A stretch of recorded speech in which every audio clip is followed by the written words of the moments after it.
तो देखिए ये हैं छोले कुलचे और ये छोले हैं अमेजिंग से जो कि मिलते हैं हरिद्वार में। और हम रिसेंटली गए थे हरिद्वार और हमें भी उपलक्ष्य मिला वहाँ पर छोले कुलचे खाने का। बाबा जी के मंगेराम जी के छोले कुलचे यहाँ पर बहुत ज़्यादा फेमस हैं। और मैंने आगे वीडियो में सब कुछ बताया है कि हमने क्या क्या क्या क्या क्या किया है, बट मुझे लगा ये मेरी वीडियो का अमेजिंग पार्ट है तो मैंने सबसे आगे डाल दिया। इसके बाद मैं आपको सारी चीज़ें दिखाती हूँ। तो भोलेनाथ की जय फोटो ली हमने गंगा मैया के पास में।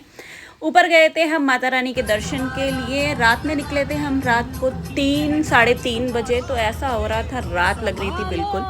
हमें पहुंचना था 7 बजे, तो ऑलमोस्ट 6:42 हो रहे थे अब, और हरिद्वार हम पहुंचने वाले थे। देखिए जब क्राउड नहीं होता है तो बहुत ही अमेजिंग लगता है व्यू।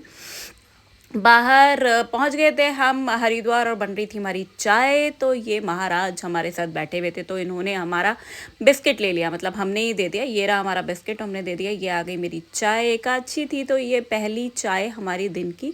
फिर हमने किया भोलेनाथ को जय। हमें जाना था मंदिर और यहाँ पर हमने अपनी गाड़ी रोकी हुई थी। यहाँ से दिखती है माता रानी।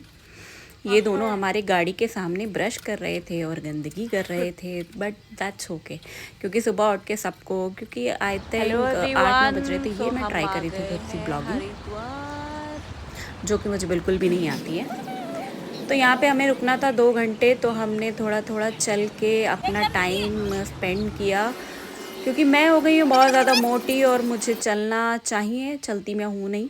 बैग उठाया हमने, फटाफट नहाने के लिए निकल गए। ये देखिए मार्केट वहाँ पर हरिद्वार में, जैसे कि आप सब लोग अगर जाते रहते हैं तो आपने भी देखा होगा। तो गंगा मैया की जय। हम कुंभ तो नहीं जा पाए, लेकिन हमने सोचा था गंगा मैया हमें यहाँ पर ही शरण दे देंगे, हम यहीं पर अपना थोड़ा सा पाप धो सकेंगे, लेकिन वो भी हमें उपलक्ष्य नहीं मिला। सुबह को 3:30 बजे ही मैं नहा के आ गई थी, क्योंकि एकादशी थी। मैंने 2 बार बता दिया है वीडियो में, एकादशी की वजह से मुझे पूजा करके आना था। कोशिश करती हूँ कि एकादशी का फास्ट रख पाऊँ।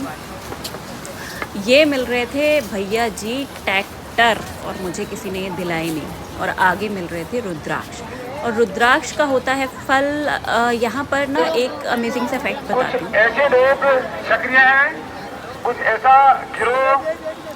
तो रुद्राक्ष के फल को जब आप मतलब किसी से लेने जाते हैं तो वो आपको बोलेंगे कि भाई खोल लीजिए, जो आपकी फल के अंदर से निकलेगा वो रुद्राक्ष आपका है। तो उसके अंदर कोई भी रुद्राक्ष निकल सकता है।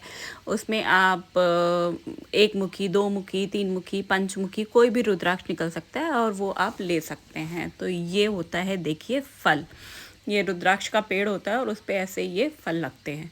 तो अब टाइम हो गया था 10:10, हमारी दूसरी चाय का टाइम हो गया था। और ये चाय वहाँ पे बिल्कुल अच्छी नहीं थी। हमें मिला वहाँ पर थोड़ा सा भंडारा करने का उपलक्ष्य। अब आ गए थे माता रानी के दर्शन करने के लिए। टिकट ले लिया था हमने, और देखिए वहाँ पर टिकट लेने के बाद में ना थोड़ा सा मार्केट लगा हुआ है। तो इस मार्केट में आपको ज़रूरत की सारी चीज़ें जो आप भूल जाते हैं ट्रैवल करते जाते हैं। तो ये देखिए ऊपर से हमने थोड़ी सी वीडियो बनाई, क्योंकि बैठते टाइम तो वहाँ पर लिखा हुआ था कि फ़ोटोग्राफी अलाउड नहीं है। क्योंकि कई बार होता है कि लोग फ़ोटो बनाने के चक्कर में इधर उधर गिर जाते हैं या कुछ हो जाता है, तो वहाँ पर उन्होंने साफ मना कर दिया था। हमने उस वक्त अपना फ़ोन रख लिया था पॉकेट में। अब देखिए ऊपर से तो मतलब सही से नहीं दिखा पा रहे, क्योंकि वो लगे हुए थे। ये देखिए ये सारे लोग बैठ के जा रहे थे वहाँ पर, तो हम अपनी वीडियो तो नहीं बना सकते। इसके यहाँ से आगे जाने के बाद ही मुझे पता चला कि भाई यहाँ पर फोटोग्राफी अलाउड नहीं। यहाँ से दिखता है पूरा हरिद्वार, पूरी हरिद्वार सिटी। देखिए कितना अमेजिंग व्यू है। थोड़ा सा ब्लरी हो गया है, साफ़ नहीं दिख रहा है, बट बहुत अमेजिंग व्यू लगता है। तो यहाँ से मैंने ट्राई किया कि आपको 3D व्यू दे पाऊँ। ये आ रहे थे हम नीचे माता रानी के दर्शन करके। दर्शन बहुत बहुत बहुत अच्छे हुए। और ये देखिए ये पूरा 3D व्यू मैंने कोशिश की है कि आपको दिखा पाऊँ। ज़्यादा कुछ तो हमने उस दिन नहीं किया। हम नीचे आए, नीचे आके हमने ब्रेकफास्ट किया। ब्रेकफास्ट करने के बाद हमने होटल लिया। होटल लेने के बाद हम सो गए, क्योंकि 3:30 बजे उठने के बाद हमें आ रही थी नींद।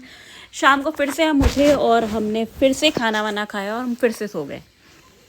तो रात को बस हमने गंगा आरती की थी, हमारे होटल के सामने ही गंगा आरती।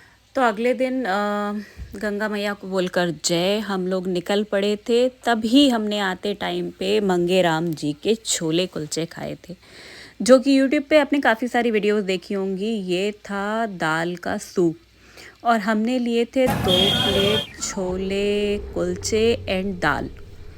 तो ये सूप भी बहुत अमेजिंग था। अगर आपको ठंड लगी है, ज़ुकाम हुआ है या नॉर्मली भी आपको सुबह सुबह अगर लगता है ब्रेकफास्ट करना, ये देखिए छोले, मतलब मुंह में पानी ही आ जाएगा जब आप इनको देखेंगे। ये है दाल, दाल भी मिलती है, छोले कुलचे भी मिलते हैं। ये देखिए छोले, मतलब आपको कुछ भी इसके साथ खाने की ज़रूरत नहीं है, बस आप ये खा लीजिए। तीखा ज़्यादा नहीं होता है। तो हमने 2 ही प्लेट छोले कुलचे लिए थे और कुलचे वाले भैया हमें ऐसे देख रहे थे क्योंकि हम बार बार उनको बोल रहे थे एक और प्लेट, एक और प्लेट। तो वो थक गए थे। मैं दूर से कोशिश कर रही थी कि फिर से एक बार शॉट ले लूँ, बट लोग आए जा रहे थे और मैं शॉट ले ही नहीं पा रही थी। फिर मैंने भैया को हल्के से बुलाया, मैंने बोला भैया एक लास्ट शॉट दे दीजिए प्लीज़। फटाफट भैया रेडी हो गए और ये देखिए एक बार फिर से उन्होंने अपने अमेजिंग वाले छोले बना दिए। लास्ट में ये जो तड़का डलता है ना, मतलब पानी आ जाएगा आपका मुंह में। आप जाके खड़े हो, लेकिन थोड़ी सी लाइन लगानी पड़ेगी अगर क्राउड होता है। देखिए फेमस लोगों के पास क्राउड तो मिलेगा। ये देखिए मंगे राम जी के छोले। बस अब आ गए थे हम Delhi. Thank you so much for watching.